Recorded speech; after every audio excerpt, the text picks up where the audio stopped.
This is a short story called A Worn Path by Eudora Welty. It was December, a bright frozen day in the early morning.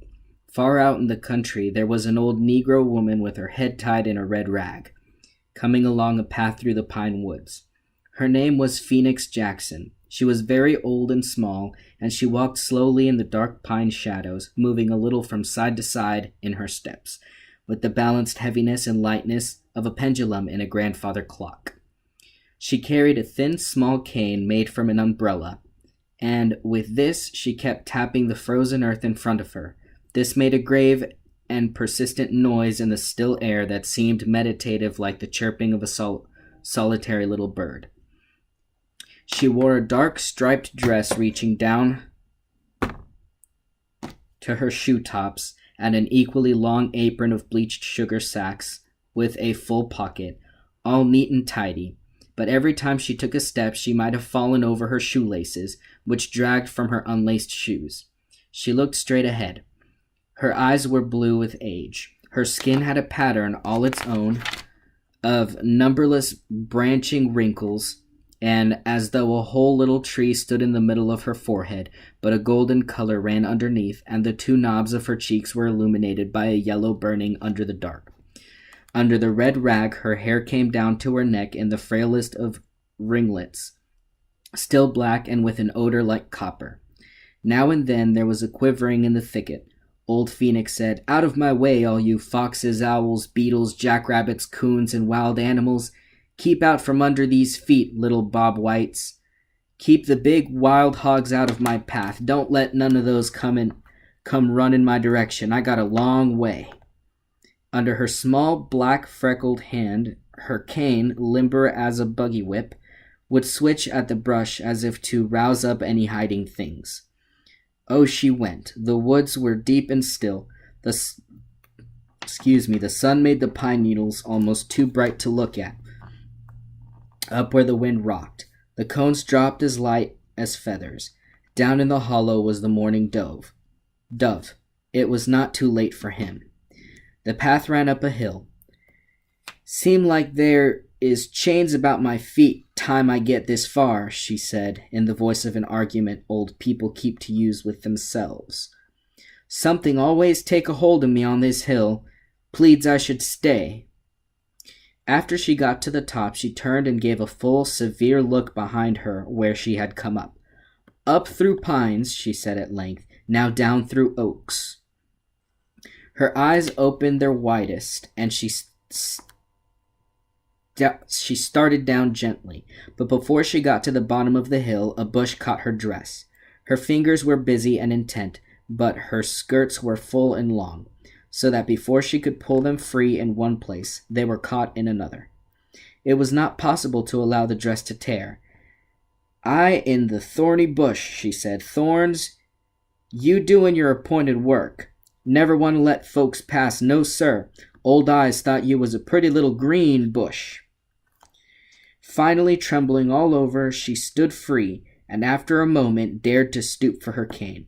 "Sun so high," she cried, leaning back and looking, while the thick tears went over her eyes. "The time getting all gone here." At the foot of this hill was a place where a log was laid across the creek. "Now comes the trial," said Phoenix. Putting her right foot out, she mounted the log and shut her eyes. Lifting her skirt, leveling her cane fiercely before her, like a festival figure in some parade, she began to march across. Then she opened her eyes, and she was safe on the other side. "I wasn't as old as I thought," she said. But she sat down to rest. She spread her skirts on the bank around her and folded her hands over her knees. Up above her was a tree in a pearly cloud of mistletoe. She did not dare to close her eyes, and when a little boy brought her a plate with a slice of marble cake on it, and she spoke to him, that would be acceptable, she said. But when she went to take it, there was just her own hand in the air. So she left that tree and had to go through a barbed wire fence. There she had to creep and crawl, spreading her knees and stretching her fingers like a baby trying to climb the steps. But she talked loudly to herself. She could not let her dress be torn now, so late in the day, and she could not pay for having her arm or her leg sawed off if she got caught fast where she was. At last she was saved through the fence and risen out of the clearing. Big dead trees like black men with one arm were standing in the purple stalks of the withered cotton field. There sat a buzzard. "Who are you watching?" In the furrow she made her way along. "Glad this not the season for bulls," she said, looking sideways, "and the good Lord made his snakes to curl up and sleep in the winter. A pleasure I don't see no two-headed snake coming around the tree where it come once. It took a while to get by him back in the summer." She passed through the old cotton and went into a field of dead corn. It whispered and shook and was taller than her head. "Through the maize now," she said, for there was no path. Then there was something tall, black, and skinny there, moving before her. At first she took it for a man. It could have been a man dancing in the field, but she stood still and listened, and it did not make a sound. It was as silent as a ghost.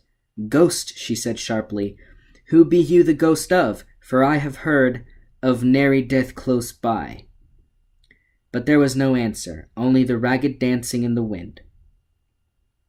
She shut her eyes, reached out her hand, and touched a sleeve. She found a coat, and inside that, an emptiness, cold as ice. "You scarecrow," she said. Her face lightened. "I ought to be shut up for good," she said with laughter. "My senses is gone. I too old. I the oldest people you ever know. Dance, old scarecrow," she said, "while I dancing with you." She kicked her foot over the furrow, and with mouth drawn down, she shook her head once or twice in a little strutting way. Some husks blew down and whirled in streamers about her skirts. Then she went on, parting her way from side to side with the cane, through the whispering field. At last she came to the end, to a wagon track, where the silver grass blew between the red ruts. The quail were walking around like pullets, seeming all dainty and unseen. "Walk pretty," she said. This the easy place, this the easy going." She followed the track, swaying through the quiet, bare fields, through the little strings of trees, silver in their dead leaves, past cabins, silver from weather, with the doors and windows boarded shut, all like old women under a spell sitting there. "I walking in their sleep," she said, nodding her head vigorously. In a ravine she went where a spring was silently flowing through a hollow log. Old Phoenix bent and drank.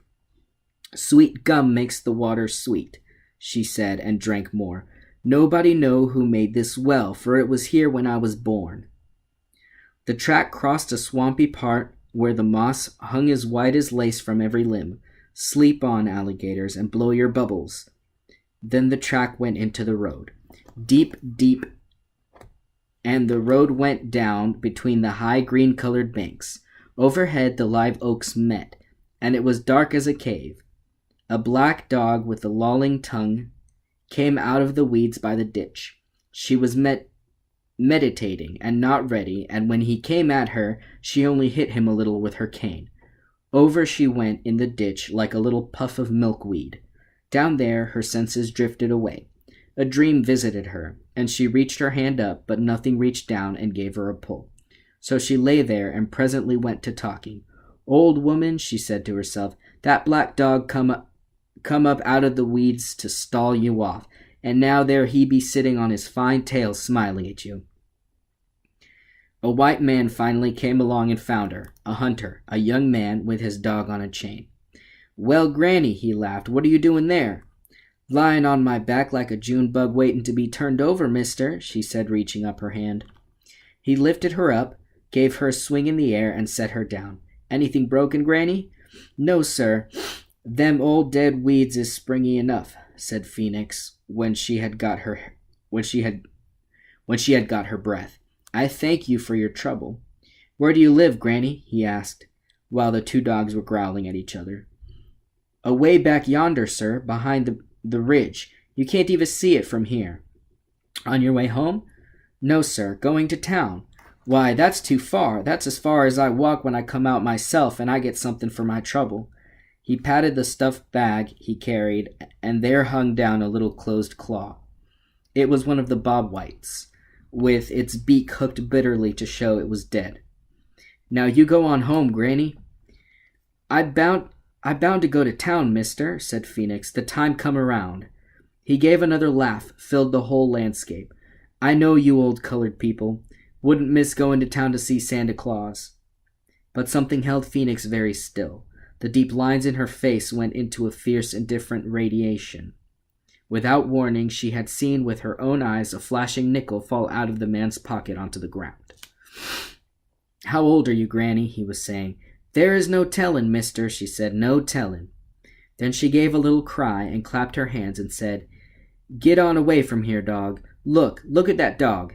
She laughed as if in admiration. "He ain't scared of nobody. He a big black dog," she whispered. "Sick 'em." "Watch me get rid of that cur," said the man. "Sick 'em, Pete, sick 'em." Phoenix heard the dogs fighting and heard the man running and throwing sticks. She even heard a gunshot. But she was slowly bending forward by that time, further and further forward. The lids stretched down over her eyes, as if she were doing this in her sleep. Her chin was lowered almost to her knees. The yellow palm of her hand came out from the fold of her apron. Her fingers slid down and along the ground under the piece of money with the grace and care they would have in lifting an egg from under a setting hen. Then she slowly straightened up. She stood erect, and the nickel was in her apron pocket. A bird flew by. Her lips moved. "God watching me the whole time I come to stealing." The man came back, and his own dog painted about them. "Well, I scared him off that time," he said, and then he laughed and lifted his gun and pointed it at Phoenix. She stood straight and faced him. "Doesn't the gun scare you?" he said, still pointing it. "No, sir. I seen plenty go off closer by, in my day, and for less than what I'd done," she said, holding utterly still. He smiled and shouldered the gun. "Well, Granny," he said, "you must be 100 years old and scared of nothing. I'd give you a dime if I had any money with me, but you take my advice and stay home, and nothing will happen to you." "I bound to go on my way, mister," said Phoenix. She inclined her head in the red rag. Then they went in different directions, but she could hear the gun shooting again and again over the hill. She walked on. The shadows hung from the oak trees to the road like curtains. Then she smelled wood smoke and smelled the river. And she saw a steeple and the cabins on their steep steps. Dozens of little black children whirled around her. There ahead was Natchez signing. Bells were ringing. She walked on. In the paved city, it was Christmas time. There were red and green electric lights strung and crisscrossed everywhere, and all turned on in the daytime. Old Phoenix would have been lost if she had not distrusted her eyesight and depended on her feet to know where to take her. She paused quietly on the sidewalk where people were passing by. A lady came along in the crowd, carrying an armful of red, green, and silver-wrapped presents. She gave off perfume like the red roses in hot summer, and Phoenix stopped her. "Please, missy, would you lace up my shoe?" She held up her foot. "What do you want, Grandma?" "See my shoe?" said Phoenix. "Do all right for out in the country, but wouldn't look right to go in a big building." "Stand still then, Grandma," said the lady. She put her packages down on the sidewalk beside her and laced and tied both shoes tightly. "Can't lace them with my cane," said Phoenix. "Thank you, missy. I doesn't mind asking a nice lady to tie up my shoe when I gets out on the street." Moving slowly and from side to side, she went into the big building and into a tower of steps, where she walked up and around until her feet knew to stop. She entered a door, and there she saw nailed up on the wall the document that had been stamped with the gold seal and framed in the gold frame, which matched the dream that was hung up in her head. "Here I be," she said. There was a fixed and ceremonial stiffness over her body. "A charity case, I suppose," said an attendant who sat at the desk before her. But Phoenix only looked above her head. There was sweat on her face. The wrinkles in her skin shone like a bright net. "Speak up, Grandma," the woman said. "What's your name? We must have your history, you know. Have you been here before? What seems to be the trouble with you?" Old Phoenix only gave a twitch to her face as if a fly were bothering her. "Are you deaf?" cried the attendant. But then the nurse came in. "Oh, that's just old Aunt Phoenix," she said. "She doesn't come for herself. She has a little grandson. She makes these trips just as regular as clockwork. She lives away back off the old Natchez Trace." She bent down. "Well, Aunt Phoenix, why don't you just take a seat? We won't keep you standing after your long trip." She pointed. The old woman sat down, bolt upright in the chair. "Now, how is the boy?" asked the nurse. Old Phoenix did not speak. I said, "How is the boy?"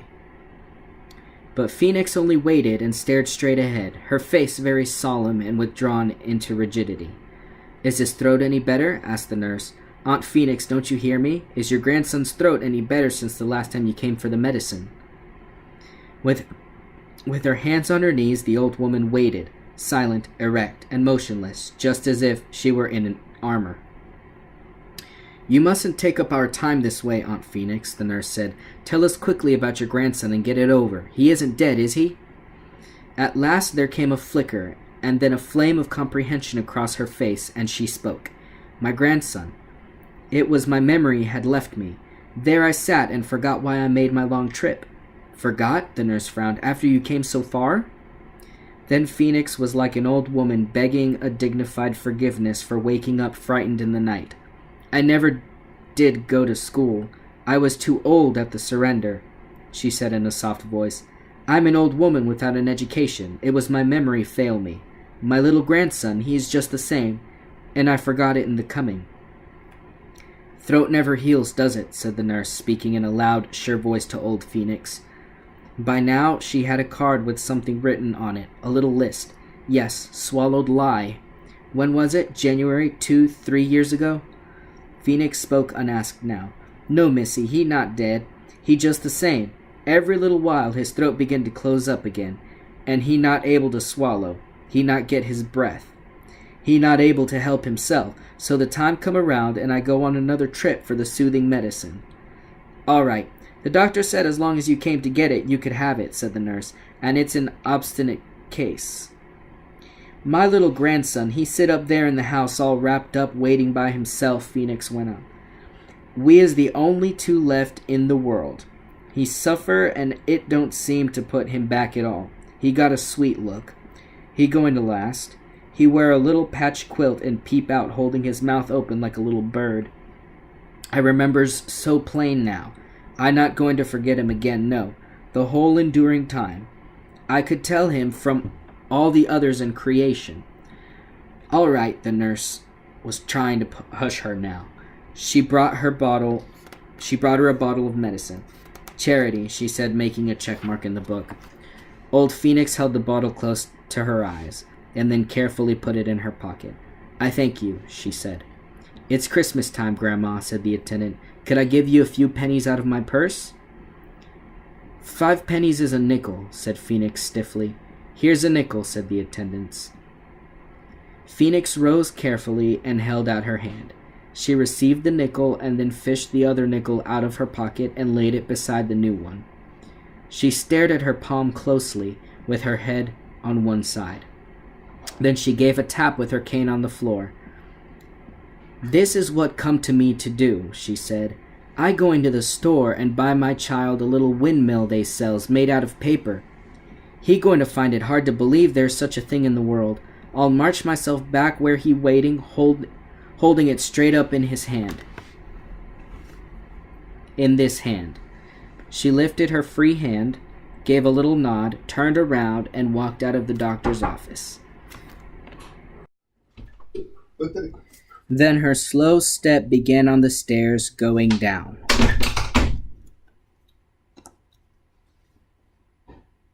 So that one, again, if anyone needs it explained, I've studied it. They just emphasized a whole lot on the fact that this woman clearly has the beginnings of dementia or something of the like. And she makes that trip, that incredibly long trip for her grandson. And at the end, when she had a little bit of money, instead of spending it on herself, she was only thinking of him, wanting to get him something to make him happy. So that's a worn path for you.